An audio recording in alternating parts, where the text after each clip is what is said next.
सुरेश एक खानदानी कुम्हार था। उसके वालिद भी मटके बनाया करते थे और अब भी उसके साथ उनका बेटा योगेश भी मटके ही बनाता था। देखो अब्बा, मेरा मटका कितने अलग डिजाइन का है। हाँ, अच्छा है। लेकिन बेटा की गर्दन इतनी पतली है कि इसमें से पानी निकालने के लिए इस मटके को टेढ़ा करना पड़ेगा। वो तो है, ऐसे मटके ज्यादातर ग्राहकों को पसंद नहीं आते, लेकिन तुमने बना ही दिया है तो अच्छा है। अब्बा, तो क्या सिर्फ वही मटके फरोख्त होते हैं जो आम होते हैं? ज्यादातर तो वही फरोख्त होते हैं, इसलिए हम हमेशा वही मटके बनाते हैं। लेकिन मुझे याद है, जब आखिरी मर्तबा मैंने ऐसा मटका बनाया था तो वो बेहद महंगी कीमत पर बिका था। अच्छा है, इस मटके के भी अच्छी कीमत मिलेगी, देख लेना अब्बा। हाँ।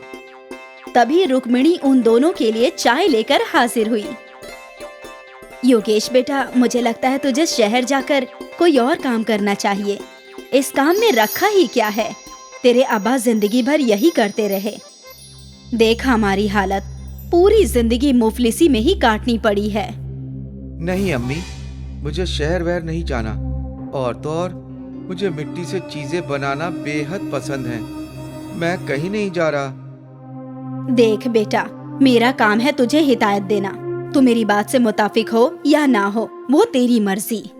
अच्छा, ये सब छोड़ो रुक्मिणी, तुमने कहा था कि तुम योगेश की शादी की बात करने वाली हो अपने भाई से, उसका क्या हुआ? भाईजान तो राजी हैं हमें अपनी बेटी देने के लिए। तो देर किस बात की, बात आगे बढ़ाओ। वैसे भी मैं चाहता हूँ कि जल्द से जल्द योगेश की शादी हो जाए। ठीक है, तो मैं इस इतवार को सगाई की रस्म रखवाती हूँ। वाह, ये हुई ना बात। अपनी शादी की बात सुनकर योगेश भी बेहद खुश था। इतवार के दिन सुरेश का घर फूलों से सजा हुआ था। घर में काफी मेहमान थे और फिर योगेश ने आभा को अंगूठी पहनाई और उन दोनों की सगाई हो गई। सभी लोग बेहद खुश थे। फिर क्या था, अब से रुक्मिणी योगेश से रोज शहर जाकर काम करने के लिए दबाव डालने लगी। सुन बेटा, अब तेरी शादी होने वाली है, तुझ पर जिम्मेदारी बढ़ने वाली है, तेरी कमाई भी बढ़नी चाहिए।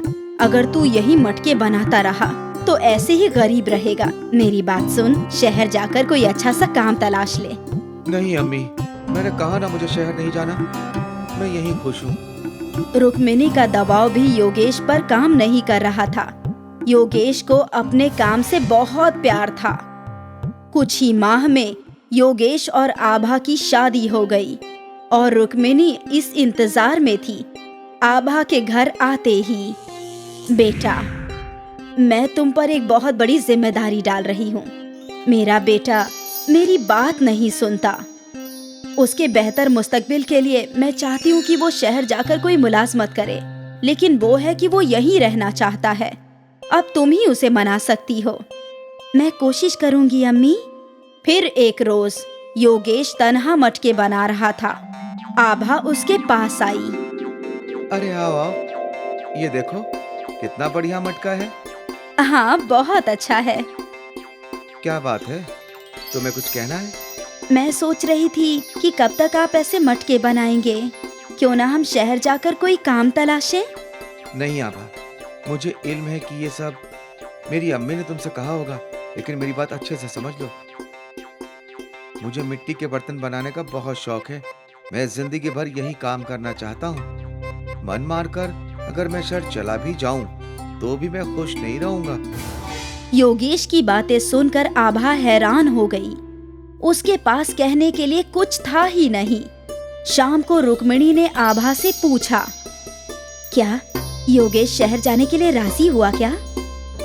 नहीं, और मुझे भी लगता है कि उन्हें यहीं रहना चाहिए। अब तुम ये क्या बोल रही हो? अम्मी, उन्हें मिट्टी के बर्तन बनाना बेहद पसंद है। वो दिल मारकर शहर नहीं जाना चाहते हैं और यही वाजिब भी है। 2 माह मुफलिसी में गुजारोगी ना तो समझोगी कि मैं क्यों शहर बेचने की फिराक में थी। अम्मी, आप बस ये चाहती हैं कि आपका बेटा अच्छा कमाए, तो वो जरूर होगा। उस दिन से आभा अपने शौहर के काम की सराहना करने लगी। ये मटका कितना अच्छा है। अच्छा है, लेकिन अब्बा कहते हैं कि ऐसी लंबी गर्दन वाले मटके ज्यादा फरोख्त नहीं होते। फरोख्त होते हैं, मैंने ये मेले में देखे थे, शायद 300 रुपए के थे। इतना महंगा? आप भी ऐसे मटके मेले में क्यों नहीं फरोख्त करते? मैं कोशिश कर सकता हूँ। आभा ने योगेश को हौसला अफजाई की। योगेश ने अलग अलग साइज के मटके बनाए और उन्हें रंग बिरंगे रंग दिए। वाह, ये सब मेले में जरूर फरोख्त होंगे। काश ऐसा ही हो।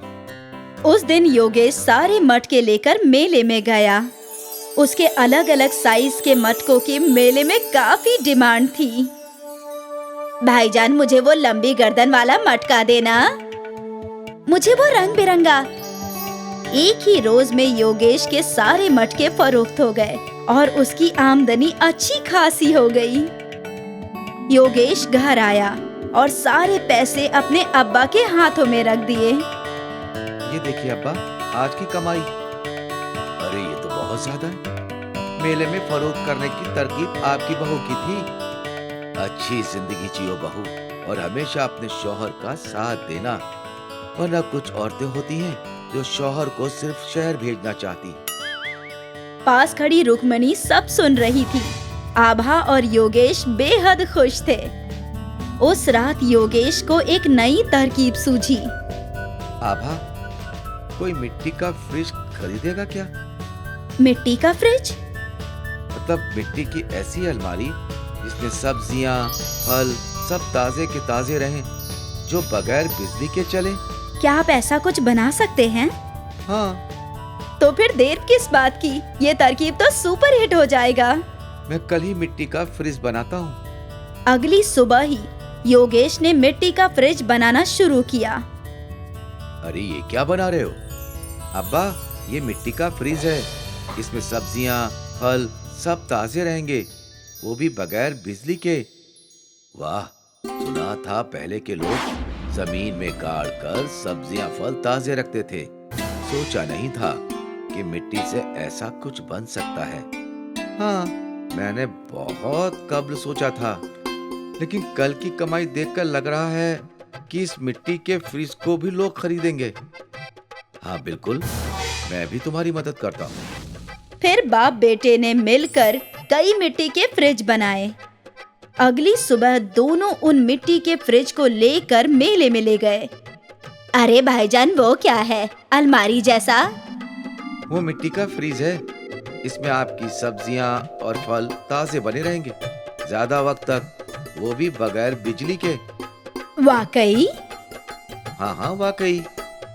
उस खातून ने एक मिट्टी का फ्रिज खरीद लिया।